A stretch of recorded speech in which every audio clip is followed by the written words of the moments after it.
Thank you for watching. Subscribe on Deceived Husbands for more stories. So it's Thursday.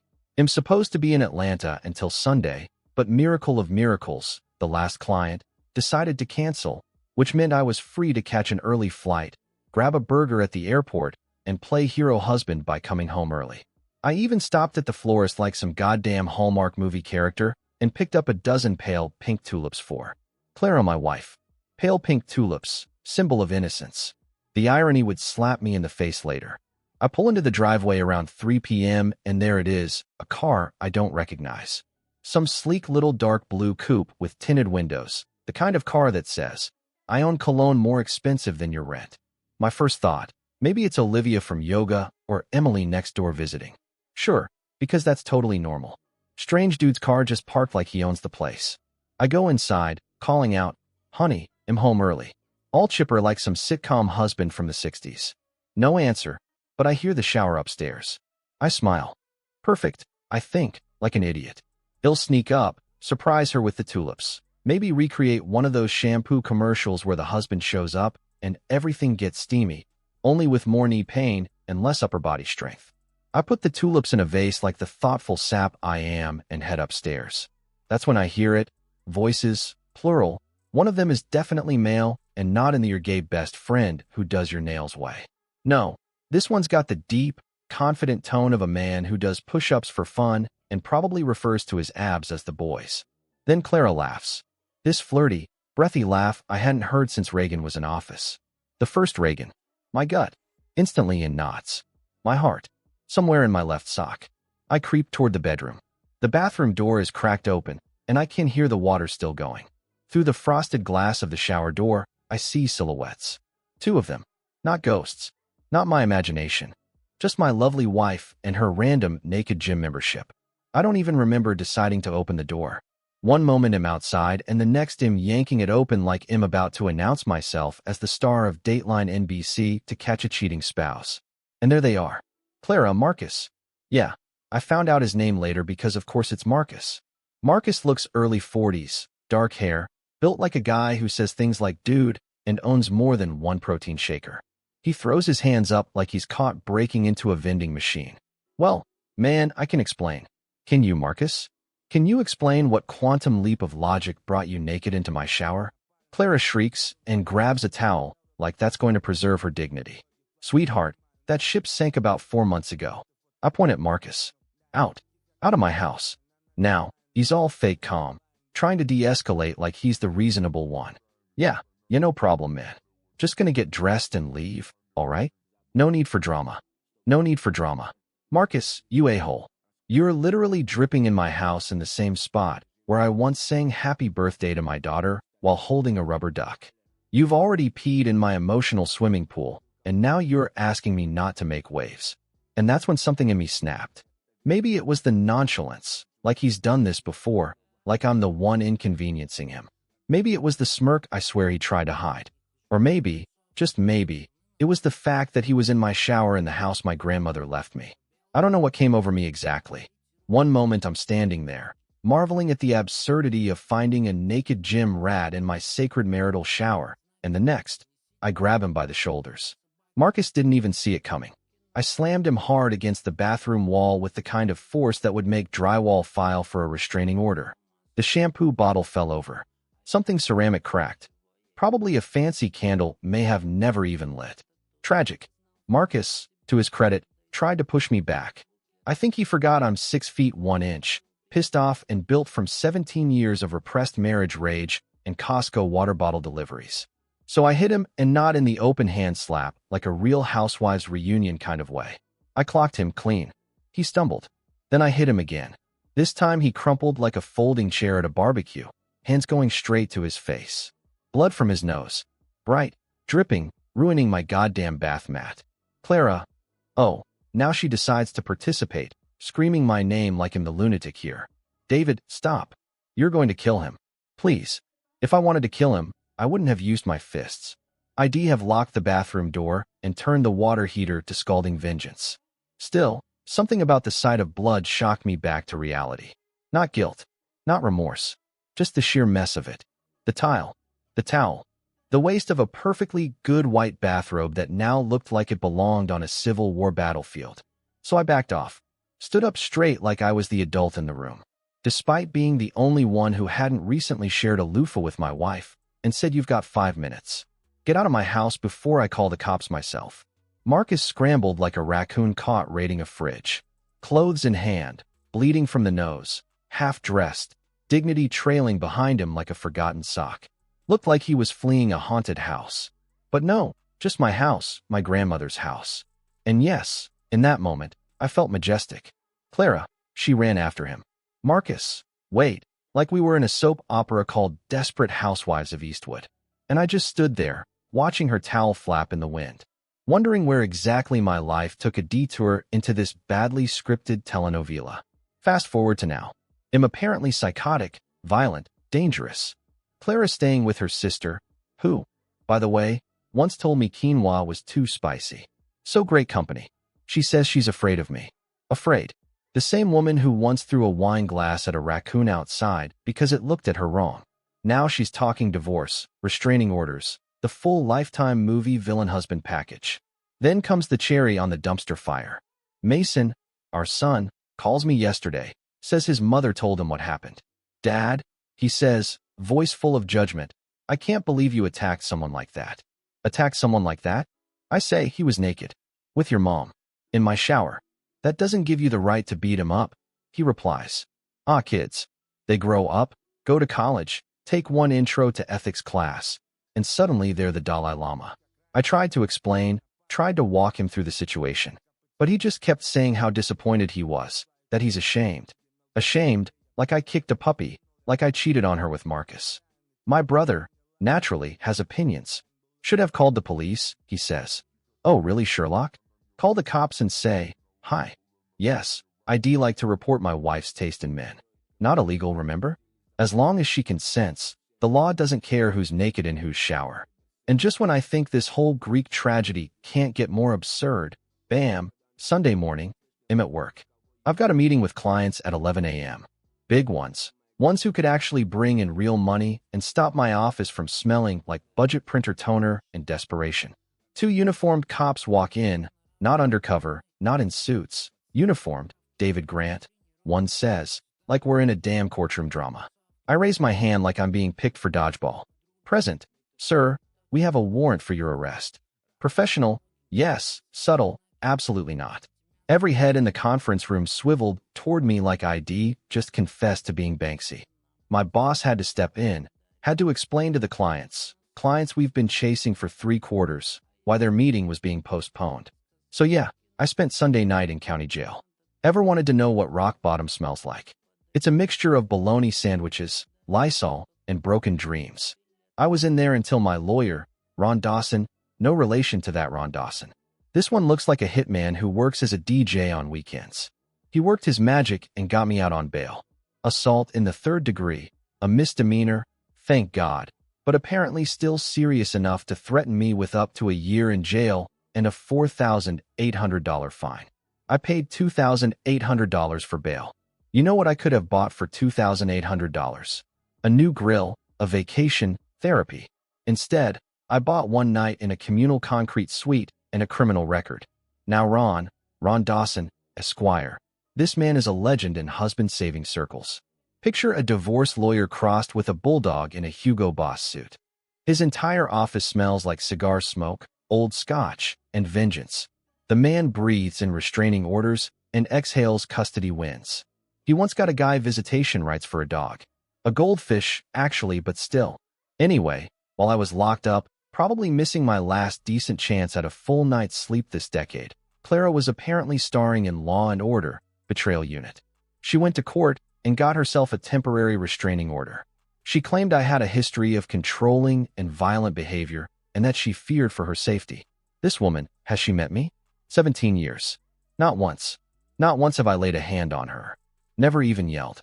I've talked to customer service reps with more hostility than I've ever shown Clara. But apparently throwing out her boy toy with a little extra muscle turns me into Hannibal Lecter. Now race the kicker. That restraining order says I can't come within 90 yards of her, which includes my own house. Yes, you heard me. My house. The house my grandmother left me. The house I've paid taxes on, maintained, and cleaned mildew out of for years. And now, I'm banned from it like I'm some creepy neighbor who tried to sell encyclopedias in the nude. So, Sunday morning, I get out of jail, wearing the same wrinkled clothes from my Thursday meeting, because of course I am, and I drive home. Naive little me. Still hoping this was all some horrific mix-up and Clara would open the door in tears. Clutching the pale pink tulips I left on the kitchen counter like a scene out of a Nicholas Sparks redemption arc. Nope, my key doesn't work. She changed the locks. Classic. And across the street, a patrol car. Parked like it's a damn stakeout episode of Cops, Eastwood edition.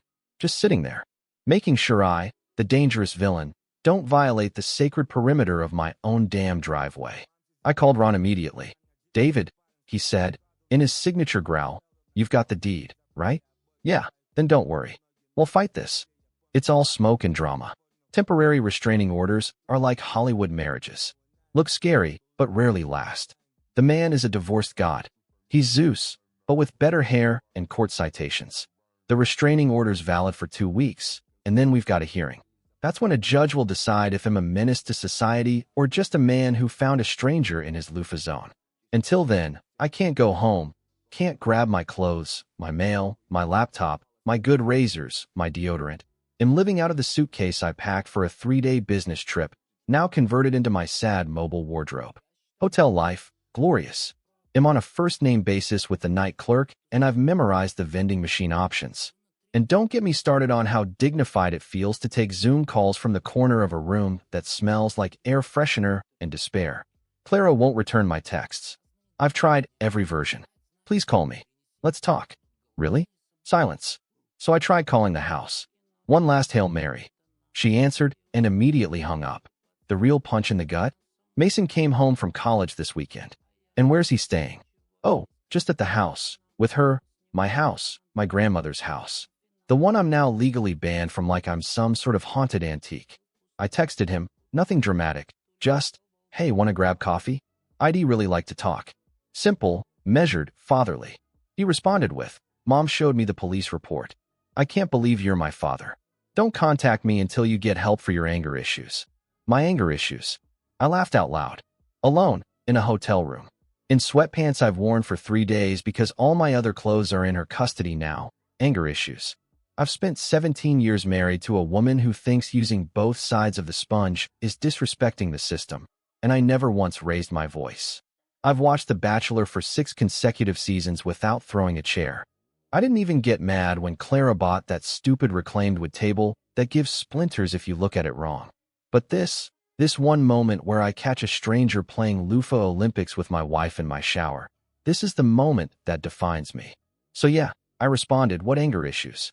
I've never had anger issues in my life. Because I haven't. The only time I ever threw a punch was when my home turned into a literal episode of Cheaters. But somehow, I'm the one they're all pointing fingers at. I'm the violent one, the unstable one. Ron, bless the man, tells me the restraining order is probably temporary. His exact words were, unless she pulls out old text messages where you yelled at her about leaving wet towels on the bed, I'm not too worried. Apparently, unless she can prove some pattern of domestic abuse, and spoiler alert, she can't. The judge is unlikely to make it permanent. But then he also added, of course, this could drag out for months, especially if she files for divorce, which, knowing Clara, is probably being drafted right now in cursive with scented ink. Meanwhile, I had to make the most humiliating phone call of my life to my boss. 13 years, not a single write-up, not even a late report. I've shown up to meetings with the flu, food poisoning, and once with my shirt buttoned wrong, but always on time. I tell him, hey, just wanted to let you know if you saw the news or heard from anyone. Yes, I got arrested. He pauses. Deep sigh. Is this going to be a thing, David? I say, hopefully not. I mean, if walking in on your wife cheating and reacting like a human being is now a thing, then maybe. But I'm working on it. He was understanding, which is corporate speak for not currently firing me, but watching closely like a hawk in HR-approved loafers. He said if it turns into a conviction or affects my ability to work with clients, we'll need to discuss my future with the company. You know, the kind of phrase that makes your blood pressure triple. So now I'm homeless, professionally unstable, and broke. Let's tally the financials, shall we? Lawyer, not cheap. Bail, $2,800. Hotel, $210 a night, which I now know includes exactly 1 pillow, 2 towels, and 0 hope. Total so far, over $9,500. And I'm still paying the mortgage on the house I'm banned from, and the cherry on this crap sundae. Clara still has access to our joint accounts. So she's in there swiping, buying throw pillows and expensive kombucha while I'm rationing breath mints and contemplating laundry in the hotel sink. Meanwhile, I can't get a damn pair of socks or my mail. My mail. She hung up on me when I called the house, literally picked up the phone, confirmed it was me, and then click. That was it. And now everyone wants to tell me you should have just called the police. Oh, should I have really? Called them for what exactly? Hello. Yes, I'd like to report a crime. A man is currently naked in my shower with my wife, and the officer would have said what? Sir, is he there against his will? No, he looks pretty comfortable actually. Then we suggest you make him a sandwich and call a therapist. Because let's be real, he was there because my wife invited him. Look, I get it. It's not breaking and entering. If your wife opened the damn door and invited the guy in with a scented candle and a playlist titled Afternoon Delight. Legally, he had permission. And if I called the cops, they probably would have shown up, taken one look at the scene, Clara a towel, Marcus holding his pants and shrugged. Sir, they would have said this is a civil matter. Yeah, civil, because nothing says civility like walking into your own shower and discovering someone else's sudsy ass in it. I understand I screwed up legally. I do. I didn't act like the Dalai Lama. I acted like a guy who just found his wife cheating in the house his grandmother left him. Sue me. Actually, they kind of are. I saw red. I reacted. I didn't whip out a legal pad and schedule a mediation. I did what 98% of the population would do if they had a pulse and a mortgage. But now I'm the one paying the price. Meanwhile, Marcus, shampoo stallion, gets to play the victim with his little nose bandage and his faux in. I didn't mean any harm. Man energy. What really grinds my gears, though, is just how easy it was for Clara to pull off this restraining order circus. She walks into court, says she's afraid of me. No evidence, no bruises, no threatening texts, not even a raised eyebrow. And boom, I'm banished from my own property like I'm Dracula at a garlic festival. There's no due process. No, let's hear both sides. Nothing. I didn't even touch her. I hit the guy who was literally inside her like a Costco sample tray. But somehow, that makes her the one in danger. Because I might, slam a cabinet too loud. Ron, king of husbands' rights, told me judges usually play it safe on these things. They don't want to risk being the one who ignored a red flag, he says, sipping his whiskey like he's seen it all. And I get it. I do. I understand why the law errs on the side of caution with domestic violence claims. But this isn't domestic violence. This is strategic warfare. This is made using the system like a blunt instrument in what's clearly about to become a divorce-level bloodbath. Commenter says, you need to start building your case immediately. Document everything. Oh, trust me, already on it. First thing I did when I checked into the hotel, after weeping softly into the $4 pillow, was call the bank. I set up alerts on every joint account. Now, every time Clara swipes our debit card, I get a text message that makes my blood pressure spike. So far, it's been tame, groceries, gas. One trip to Starbucks, so large it probably included a muffin army. But still, I'm watching, and am tracking everything I spend too. Hotel, $149 a night. Plus $27 a day in parking because apparently breathing air downtown is a luxury now. Food. Since I can't cook, I'm hemorrhaging money on room service and gas station sushi. Uber rides, to and from meetings with Ron. $42 round trip because, of course, his office is just far enough away to be annoying. I'm now over $12,000 deep in this disaster. And that's just week one. Ron says if the judge ends up ruling this restraining order was frivolous, there's a slim, but real, chance I might be able to recoup some of the costs from her. He used the term financial clawback, which made me picture a bear in a suit going after her bank account. Gave me a little hope. But the mortgage? That's the elephant in the bankruptcy room. $3,400 a month between the mortgage property taxes and insurance. I'm paying a fortune to not live in the house I own.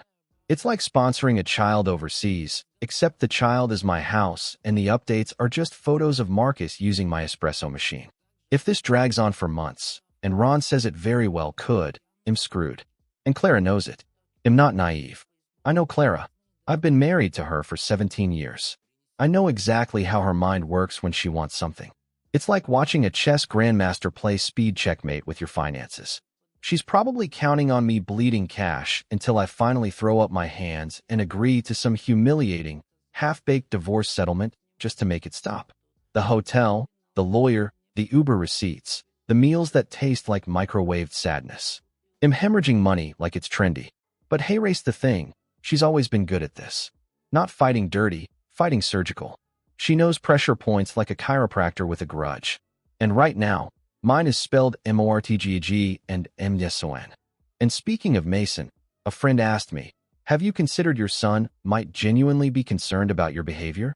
Maybe reach out through a family member. Yes, thank you, social media therapist. You think I haven't tried? I did try the family member route. My brother, Parker, bless his optimism, called Mason 3 times straight to voicemail. I think even Parker's feelings were hurt. But the part that really stings, like lemon juice in a paper cut, is the text Mason sent me. I can't believe you're my father. Don't contact me until you get help for your anger issues. Not dad. Not hey. I'm confused and scared, but I still love you. Just father, cold, formal, like I'm some stranger who used to rent space in the attic. I coached his little league teams. I sat through every single production of his high school's theater program, including the one where he played a talking tree and forgot his lines. I taught him to drive. I helped him with his college apps. I bought him a laptop when mine was older and barely booting up. Now suddenly, I'm the villain. The guy from the true crime podcast.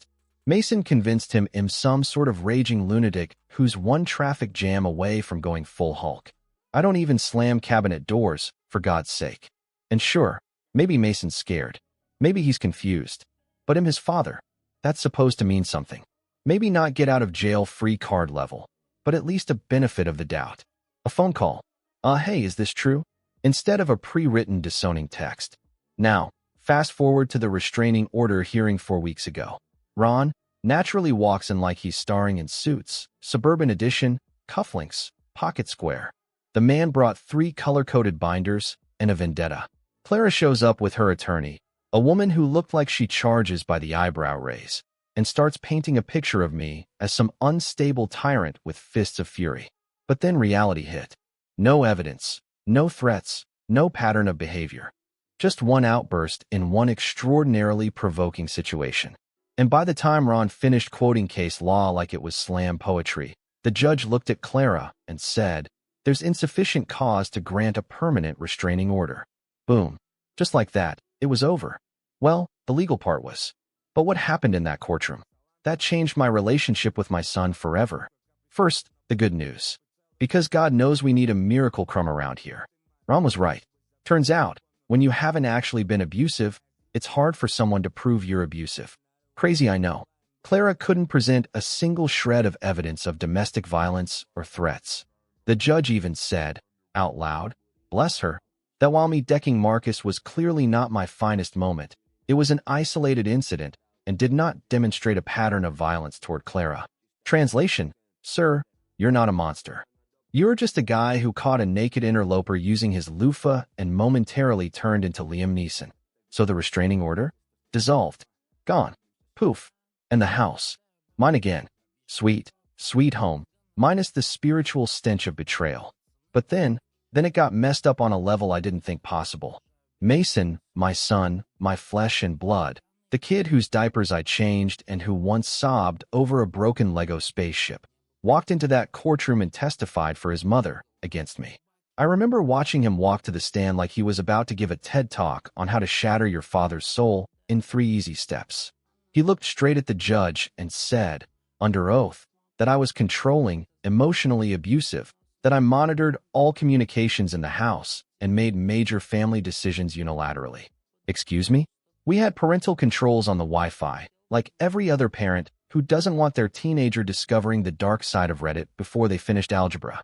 And yes, I made decisions about finances and home maintenance because Clara would literally say, "You handle that, David. I don't want to deal with it."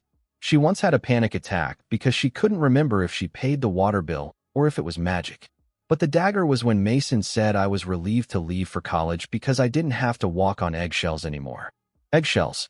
The only eggshells in our house were from the organic cage-free ones he insisted we buy after a freshman ethics class.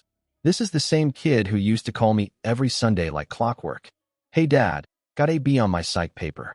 Dad, what's a good way to fix a squeaky dorm bed? Dad, can I Venmo you for Uber Eats again? And now he's in court calling me emotionally abusive. Ron, God's gift to men who married too optimistically, rose from his chair like a lawyer who'd spent his entire morning feeding on depositions and disdain. His tie was straight, his expression calm, but I knew what that look meant. He was about to barbecue my son. He strolled up to the witness stand with a posture that said this won't take long. Legal pad in one hand, pen he didn't even need in the other. He didn't smile. He didn't need to. Mr. Mason, Ron said, voice flat like he was about to read the back of a cereal box. Let's go over a few things. You testified that your father was emotionally abusive. Is that correct? Mason nodded. Yes. Great. Let's get specific, Ron said, clicking his pen like it was a pistol cocking. Name one time your father emotionally abused you. Mason blinked.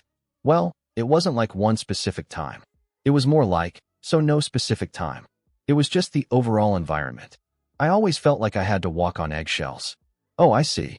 So your complaint is that you weren't allowed to act however you wanted without consequences. Fascinating. Ron didn't even flinch. Let me rephrase. Did your father ever raise his voice to you in a threatening way? No, Mason muttered. Did he ever threaten you with physical harm? No. Did he ever hit you? No. Did he ever hit your mother? No. Ron paused. Let the silence stew in the courtroom like a bad casserole. But you still say he was abusive? Yes, Mason said, with the conviction of someone who knew had already lost but couldn't stop talking. Because abuse isn't always physical. Ron actually tilted his head like, is that so, right? And I suppose when your dad grounded you for sneaking out, that was a traumatic hostage situation, or when he asked where his money was going during college, that was economic warfare. Mason opened his mouth. Ron cut in. You said you felt controlled.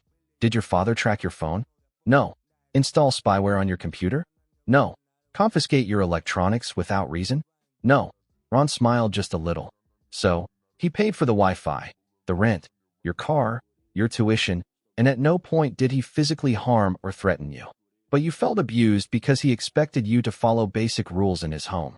That's not what I said. Oh, I think it's exactly what you said. Ron turned to the judge. Your Honor, the witness has failed to cite a single incident of abuse, emotional or otherwise. What we have here is not trauma. It's resentment masquerading as relevance. The judge didn't even look at Mason. She looked at Clara's lawyer like, that's what you brought me today? Then she said, and I swear this is word for word. Family testimony carries weight, but I need evidence of threatening behavior toward the petitioner, not vague descriptions of household dynamics.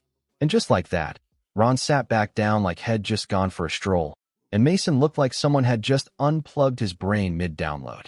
Honestly, it was the first time in this entire disaster that I almost smiled. Translation, nice try, kid. You're not getting a Netflix documentary out of this. Then came Ron's coup de grace. He stood up and presented our evidence like he was launching a missile, bank records, credit card statements, 8 months of data, over $12,000 spent by Clara during her little side quest with Marcus. And not just on room service and silk boxers. Oh no, we're talking fancy hotels, spa weekends, restaurants that serve food on wooden slabs instead of plates. Not just in town either. Oh no, that'd be too boring for this Lifetime movie. We had charges from weekend getaways to Charleston, Santa Fe, and a suspiciously expensive 5-day stay in Aspen. Because nothing says stable marriage, like your wife sneaking off to Colorado with her personal trainer while you're home unclogging the garbage disposal. In that moment, sitting in court, hearing my son lie to protect the woman who betrayed me, that changed my relationship with my son forever. Let's talk numbers. Because if this whole nightmare ever becomes a true crime docuseries, I want the accountants to weep during the financial recap. The hotel charges alone, $10,300.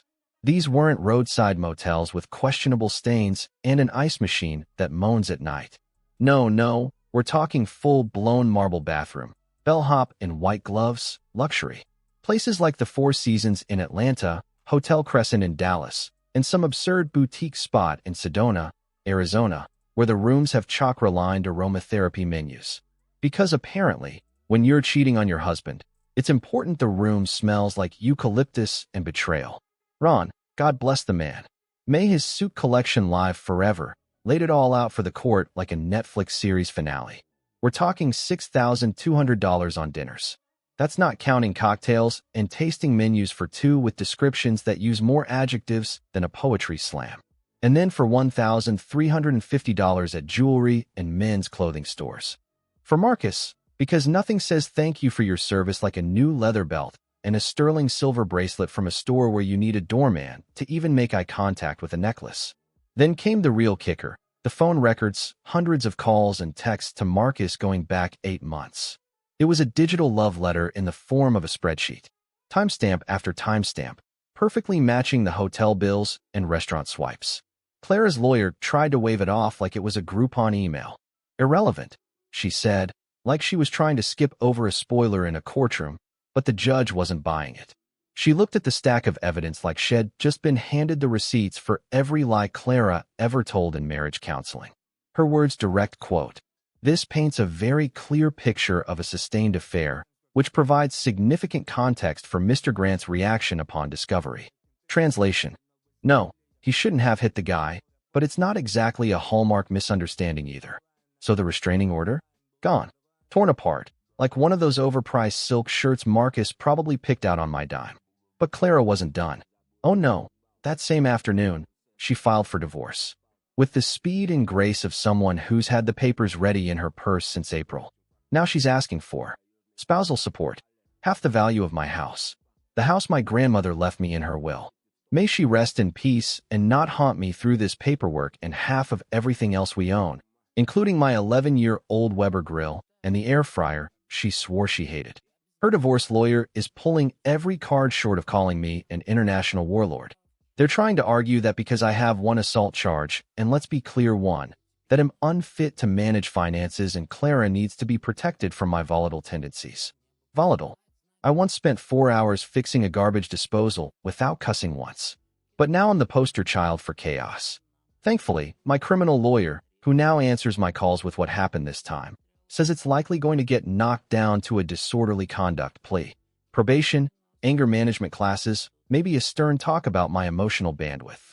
Honestly, if they offer me a class with snacks and a PowerPoint, I'll take it. Just let me keep my house in a shred of dignity. But you want to know what really wrecked me? Not the court fees, not the betrayals, not even Marcus' smug little wave outside the courthouse. It was Mason. After the hearing, I caught up with Mason outside the courthouse. He saw me walking up and stiffened like I was a threat, like I was some stranger. That alone told me everything. I didn't raise my voice, didn't rant or beg. I just looked him square in the eye and asked, "Why would you do that? Why would you get up there and lie about me?" His face didn't flinch, not even a flicker of doubt. I wasn't lying. That's how I experienced our family.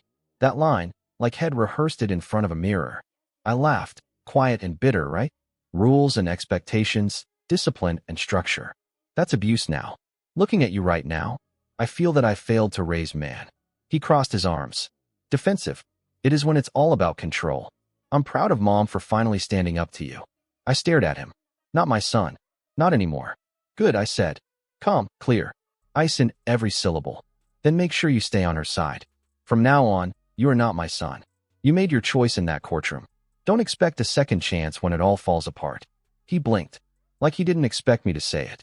Like somewhere in his head, he thought I'd be the bigger man. Offer him grace. Leave the door cracked. He has no idea who I am anymore. You burned the bridge, Mason. Don't come looking for the ashes. I turned and walked away without another word. That didn't just hurt. It changed something. Permanently. He didn't just believe her. He chose to. And after years of bedtime stories, Little League, Sunday pancakes, fixing his science projects, and teaching him to drive, that was the moment I stopped being his father. That moment changed the relationship with my son forever.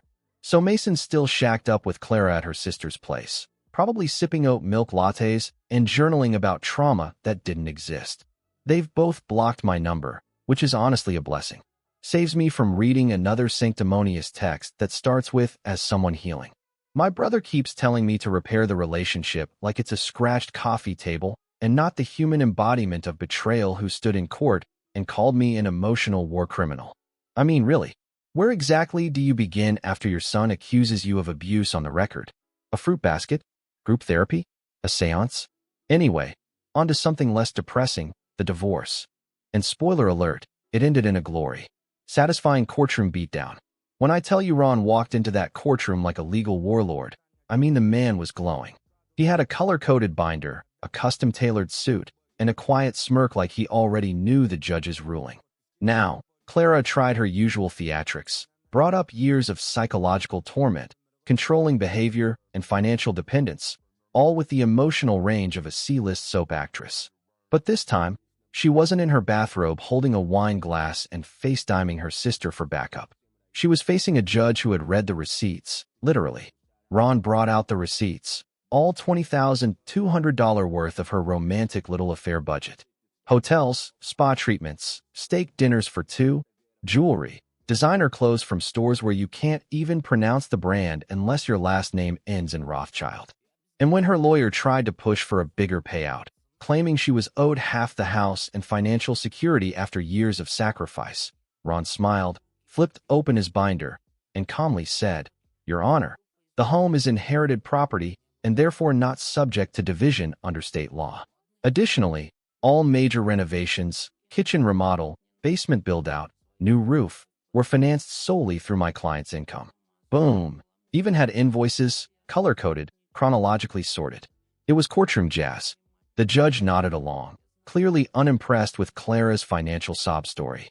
She awarded her $16,500 total for the improvements she supposedly helped with, which, let's be honest, mostly amounted to complaining about backsplash tiles and forgetting to schedule the landscaper. Then came the asset split. The judge didn't just consider money. She looked at conduct. Translation: if you're going to cheat, steal, and lie, maybe don't expect a golden parachute on your way out. Clara walked away with her car, her personal belongings, and $32,500 from our savings. I walked away with my car, my house, my retirement accounts, my sanity, just barely. And the best legal curb stomping this state has probably seen in a decade. And here's the real kicker.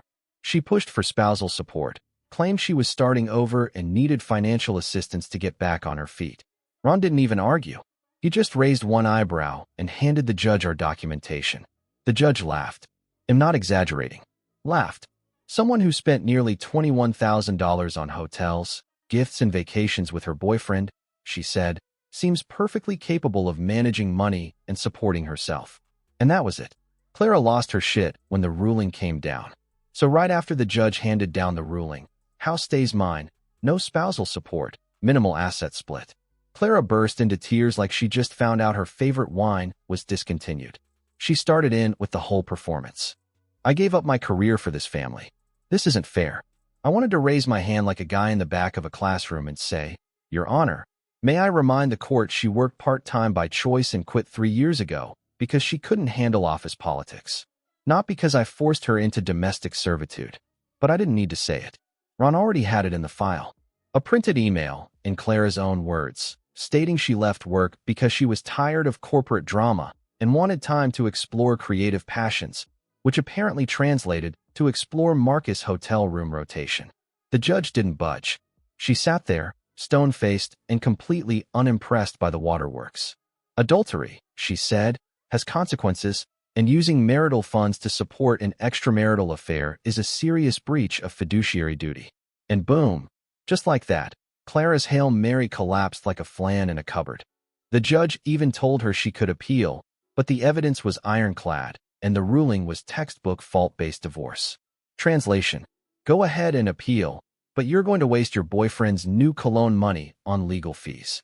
Now, because life insists on kicking me in the ribs for sport, Mason was in the courtroom, still sitting with his mother like he's her emotional support animal, nodding along like he was attending a TED Talk on maternal victimhood. And when the judge announced the ruling, Mason stood up like he was in a protest march and barked, "This is bullshit. She doesn't have anywhere to go." The bailiff turned into a middle school principal. "Sir, sit down or step out." I wish they'd given him a timeout and a juice box. Anyway, I made my way to the parking lot, finally thinking I might get a moment of peace. Silly me. Mason came stomping after me, all righteous fury like I'd just run over Mother Teresa's cat. "You're destroying Mom's life." She has nothing. How can you be so heartless? I didn't even stop walking. I let him throw his little tantrum behind me until the whining started echoing off the concrete. Then I finally turned around, calm as a bomb with a lit fuse. Your mother destroyed her own life, Mason. She lied, cheated, blew through our accounts like she was training for the Gold Card Olympics. And here you are, parroting her nonsense like a good little foot soldier. Do you even hear yourself? He squared up like he was about to say something profound and delivered this gem.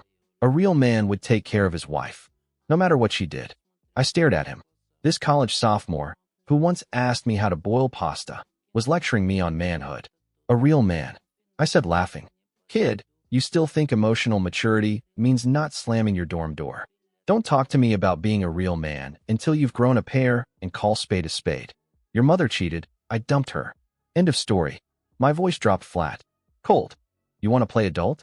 Fine. Then hey, race your first life lesson. You picked your side. You got on the stand and lied to help that bitch. A real man wouldn't do that. So go on. Be the man you admire so much. Support her yourself. His face crumpled like a pop quiz he didn't study for. I'm going to help her as much as I can, but I'm a college student. I don't have any money. Boo-hoo crybaby. Well, now you've got even less. I didn't blink. Because I'm done. Tuition?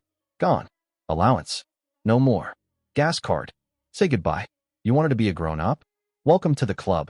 His mouth opened and closed like he forgot how words work. You can't just do that. I can't afford school without your help. I can and I will. You should have thought of that before you called me a tyrant in court, I said. Actions meet consequences. And as if we were filming some kind of B-rated courtroom drama, Clara came charging across the parking lot, screeching like I had set fire to a puppy shelter. You can't punish Mason for telling the truth. I turned to her voice, ice. He'll do what I want. I'm not your puppet, and I'm sure as hell not his wallet. Then I looked back at Mason. You made your choice. You're not my son anymore. You gave that up in court. You want to play martyr? Go ahead. Just don't expect me to fund the production. I walked away, not because I was angry, but because I meant every damn word. Just like she has to live with the consequences of her affair. So hey, race the situation now. Clara, that self-declared victim of the century, is still couch surfing at her sister's place, which would be sad if it weren't so poetic. Apparently, her sister's husband is starting to feel like he accidentally adopted a stray raccoon in a yoga hoodie and wants his living room back. Clara, in all her post-divorce glory, tried applying for apartments. But surprise, surprise, landlords don't like tenants with crap credit and no job. Who would have guessed?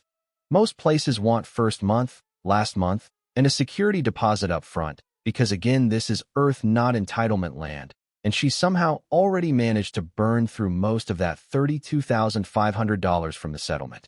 I mean, how do you go through $32,500 in 3 months when you're not even paying rent? Did she buy a Tesla made of disappointment and Pinot Grigio? Meanwhile, Mason is back at college, presumably mastering the art of holding grudges and misjudging people. He called me last week, and for the first time in months, it wasn't to yell at me. Nope, this time, it was a good old-fashioned beg fest. Dad, he said, voice shaky, I really need you to reconsider cutting off the financial support. I've applied for loans, but they don't cover everything. I might have to drop out. Drop out. Wow. And this is the same kid who stood in court like he was auditioning for Law and Order. Delusional unit, talking about how I emotionally terrorized our household by, enforcing screen time and paying the mortgage. I told him, plain and simple, you've got options. Get a job like thousands of other students, or figure out how to rebuild what you burned down. He asked what he'd have to do. I almost said, win the lottery and invent a time machine, but I kept it direct. You admit you lied in court and publicly apologize for defaming me. And I swear, the silence on the other end could have vacuumed drywall off a stud. Eventually, he came back with the classic. I didn't lie. I was just sharing my perspective on our family dynamic. Oh, his perspective, right? Because nothing says truth like weaponized therapy buzzwords. I told him, in that case, kid, take that perspective, print it on a nice piece of paper, roll it and shove it where the sun doesn't shine. And stop calling me. Look, I've been living alone in this house for months now, and honestly, it's peaceful. No drama, no emotional landmines. No wondering what Clara is really doing when she says she's going out for a walk, dressed like she's heading to a rooftop cocktail bar. Now I eat what I want when I want. Watching whatever trash TV I want. Nobody asks where I'm going. Nobody sighs because I bought the wrong brand of yogurt. It's blissfully, wonderfully uneventful. But, of course, that tranquility couldn't last forever. Clara has started creeping back into my periphery, trying to get messages to me through mutual friends. The pitch? She's desperate. Mason's struggling, and am apparently the only one who can help. One mutual friend, God bless his neutral soul, actually said, "David, maybe you could loan her some money for an apartment, just for Mason's sake." Right. Because nothing screams healthy post-divorce boundaries, like giving your ex an unsecured loan after she torched your life and dragged your name through a courtroom. Let's be clear, I don't know Clara's scent. And as for Mason, he chose his team. He suited up, took the field, and ran plays for Team Mom. And they both threw me under the bus the moment it became convenient. Well, looks like karma has an impressive sense of timing and an even better sense of humor. Fast forward 2 years, Mason, my son, the courtroom Shakespeare, who once called me a menace to domestic tranquility, got married last October to his college girlfriend, Athena. Naturally, I wasn't invited. Shocker. I found out about the wedding from my brother, who heard it from a cousin, who probably read it on Facebook while trying to ignore Clara's inspirational posts about healing through adversity or whatever Hallmark crap she's peddling now. Apparently, Clara paid for the whole wedding with money she borrowed. Yes, borrowed, because nothing screams, "I'm doing just fine." Like going into debt to throw a party you can't afford for a son who's already got one foot in a mess. Now, Athena, I only met her once before the apocalypse hit, but she seemed like she had her head on straight. Smart girl, studying accounting, came from a good family. Definitely married down, if you ask me. And guess what? 3 weeks ago, Athena found out that Mason, my son, the torchbearer of moral superiority, was cheating on her. Yeah, let that marinate, and not just cheating. Oh no, that would be too normal. He was cheating with a married woman named Kathy, mother of 2, whom he met. Wait for it, through Clara. Turns out Clara finally got herself a job, some office admin gig. And because apparently boundaries is a word she skipped in the divorce dictionary, Mason had been hanging around there like a stray cat. That's where he met Kathy, who's about 36, married and clearly also in the mood to ruin her life. It all blew up when Kathy's husband, who I must say is the unsung hero of this little opera, found Mason's romantic poetry in her text messages. And by poetry, I mean probably something like, "You up? I miss your smile." Kathy confessed. The husband contacted Athena directly through Facebook like a man with receipts and no patience. And within a week, Athena packed her bags, filed for divorce, and moved back in with her parents. She even cleaned out their joint bank account. And, my favorite part, returned her wedding ring by chucking it at Mason's face in the parking lot of his apartment complex. Chef's kiss. And hey race where things get really fun. 2 weeks ago, I get a call. Unknown number. I almost didn't answer. Thought it was a spammer trying to sell me a solar panel. But curiosity got the better of me. "Dad." Voice cracking. "It's me, Mason." Of course it is. He was crying. Like someone just told him PS5s were discontinued forever. Athena left. She took everything. I can't pay rent. I can't make my car payments. I'm screwed. He kept going. "I messed up. I know I messed up. I get it now, Dad. I understand what you went through with Mom." "Oh, do you now?" he asked. Get this. If I could help him pay for a lawyer for his divorce, and maybe float his rent until he could get back on his feet. I paused, just long enough for him to get hopeful. "Are you calling to apologize for lying about me in court?" I asked. There was a silence, like the hamster wheel in his brain just hit a wall. "I wasn't lying," he said. "I was protecting Mom." Protecting Mom. Right. And I was just aggressively exfoliating Marcus' face when I decked him in the bathroom. So I told him very calmly, "Well, Mason, when you're ready to admit you lied and asked me for forgiveness like a grown man instead of a self-righteous idiot, you can call me back." Then I hung up the next day, because apparently life just can't resist giving me a daily installment of regret theater. Clara called. I looked at the caller ID, thought maybe it was an accidental butt dial. Nope, it was a deliberate beg dial. "David," she said, in that trembling voice I used to fall for before I realized it was just the prelude to manipulation. She sounded like someone had kicked her soul in the teeth. She told me things weren't going great. Shocking. Apparently the new job doesn't pay much. Turns out when you spend years cheating and not working, the job market doesn't exactly greet you with a parade. Who knew? Oh, and her sister's husband finally kicked her out. Can't say I blame the guy. Living with Clara sounds exhausting, and I was married to her for 17 years. I earned that opinion. She's been staying in a weekly motel $320 a week for a bed that probably still smells like bleach and regret. Then she hit me with the pitch. Would you consider lending me money for first month and security deposit on an apartment? Cue the violins. I asked her flatly, why would I do that? And without missing a beat, she said, for the sake of our family, for Mason, he needs stability. See, while he's going through his divorce. At that point I laughed. Like, actually laughed. Probably sounded like a cartoon villain. There is no family. Bitch, your son made his choice when he got on that witness stand and tried to toss me under the bus like I was yesterday's garbage. And you? You made your choice the moment you let Marcus park his naked body in my shower. She started crying, again. Said she knows she made mistakes, but that I was being cruel and vindictive. It was a mistake, David. I never meant for things to go that far. Oh yeah? Because dropping $7,800 on another man's hotel stays, dinners, and what I can only assume was the worst cologne ever sold, that wasn't a mistake. That was a carefully planned, budgeted betrayal. I told her straight up, you didn't trip and fall into an affair, Clara. You made a series of decisions, bold, expensive, naked decisions, for months. And then she said something that truly earned her an award in audacity. If you help us now, she said, her voice doing that fake innocent tremble, it would show you're the bigger person that you've really forgiven us. Oh, would it now? I didn't even let her finish pretending to have a soul. Clara, I said, forgiveness doesn't mean I play sugar daddy to the two jackals who tag-teamed my life and tried to set it on fire like it was a meth lab. Being the bigger person doesn't mean I cut rent checks so you and your whiny codependent manchild can squat in some crappy apartment and play house while crying about how the world's unfair. I'm not the bigger person. Don't want to be. So I refuse to be your wallet with a heartbeat. I ended the call with I hope you and Mason figure out how to live with the consequences of your choices, just like I had to live with mine. And that was that. Except it wasn't, because Mason has called me 3 more times since. Every call sounds more desperate than the last, like his soul is slowly being repossessed along with his car. Apparently, he's behind on rent. His car is on the verge of getting yanked. He dropped out of college because, shocker, school's expensive when you burn your bridges and the guy holding your safety net lets go.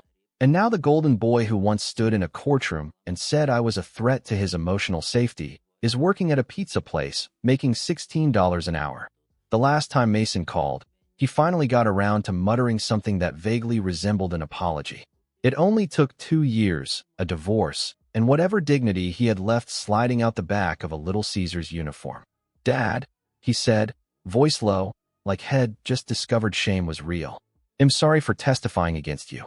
For half a second, I waited. Maybe he'd say more. Maybe he'd finally own up. I only did it because I believed Mom, he continued. I thought I was doing the right thing at the time. And there it was, the classic Mason special served cold with a side of no accountability. I told him flatly, that's not an apology, kid. That's an excuse for lying. And hey, race the thing. There's a difference.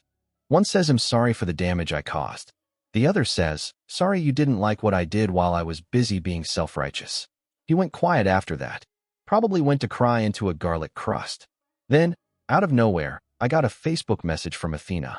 Didn't expect that. Thought maybe she was asking if I wanted coupons for legal fees or a buy one, get one divorce special. But no, she actually apologized. She said, David, I just wanted to say I'm sorry. I didn't see through all the lies during your divorce. I didn't understand what it feels like to be betrayed by the people you love. She was polite, sincere, way more self-aware than either of the fools she married into. Said her own divorce had opened her eyes. Guess nothing teaches clarity like finding out your husband's been playing hide the sausage with a married woman from his mom's workplace. Still, I appreciated the message more than anything Mason ever managed. But at the end of the day, I'm done with both of them. They're adults now, grown enough to screw up their own lives, so they can damn well grow up enough to clean up after themselves. I spent years enabling Clara's little crises and plugging every hole Mason made in his own sinking ship of irresponsibility. But I'm not their safety net anymore. That neck got cut and torched the day they both decided to try and destroy my life in a heartbeat. Life has a funny way of circling back. Except this time I'm actually smiling about it. I've started dating again. Her name's Erin. She's 35, smart as hell, and most importantly, not a sociopathic backstabber with a flair for hotel bills and creative adultery. We met at a charity auction of all places. I went for the bourbon tasting. She was bidding on a vintage wine basket. We joked about how we'd cancel each other out, and she ended up winning. I offered to help her carry it to her car, and by the time we loaded the last bottle, she had my number, and I had my first moment of peace in years. Fast forward 8 months. She's pregnant. We're having a boy. I never thought I'd be excited about fatherhood again, but this feels different. Clean, like I get to rewrite the whole thing from scratch. No eggshells, no lies. No dad. You're a monster. Coming from someone who once needed me to tie his shoes and fund his Netflix. So I posted the announcement on Facebook. Nothing over the top. Just a picture of Erin and me holding up a tiny onesie that said, Dad. Level 2 unlocked. Caption, simple. New chapter coming soon. Baby boy due in April. Grateful, blessed, and ready for the little angel. The comments were pouring in. Congrats from old friends, co-workers, even my boss. And then, right on cue, like a fart in a cathedral, here comes Mason, dropping in from whatever sad corner of the internet he lives in now. His comment? I hope you don't throw this one out when he stands up for what's right. Oh, honey. I stared at that comment for a solid minute, sipping my coffee, imagining him in his tight one-bedroom apartment that smells like frozen pizza and regret, typing that out on a laptop that probably belongs to his mother. I replied, don't worry, this child has one advantage you never had. His mother isn't a cheating wife, and I didn't raise him in a home built on betrayal. I plan to succeed this time because I'm not surrounded by liars. Hope you and Mom are enjoying that twin mattress and borrowed Wi-Fi. Let's just say the internet did not take kindly to Mason's attempt to rain on a baby announcement. The comments were savage. One guy wrote, Bro, this ain't your moment. Let your dad be happy and go iron your mom's work shirt. Someone else said, Imagine still living with your mom after testifying against your dad and getting divorced in under a year. Certified mama's boy deluxe. Another added, a man who lies in court and cheats on his wife is giving advice now. Sit down, King Oedipus. Turns out, Athena cleaned him out in the divorce. He cheated, she filed, and now he pays her alimony every month for the privilege of seeing her new boyfriend drive his old car. He moved into a tiny apartment above a nail salon. But when rent got tight, guess $16 an hour doesn't go far when you owe your ex-wife and eat like a teenager. He crawled back into Clara's spare room like the world's saddest boomerang. So now he lives with his mom again, 2 peas in a pod. A cheating ex-wife and her emotionally constipated son sitting on matching couches, watching daytime television and pretending they didn't screw over the one guy who kept the. On all those years and me, I've got a new house, a woman who actually loves me, and a little boy on the way. Let's see how this chapter ends. Thanks for watching. What would you do if you caught someone cheating like this? Drop your thoughts below, and don't forget to like and subscribe for more stories.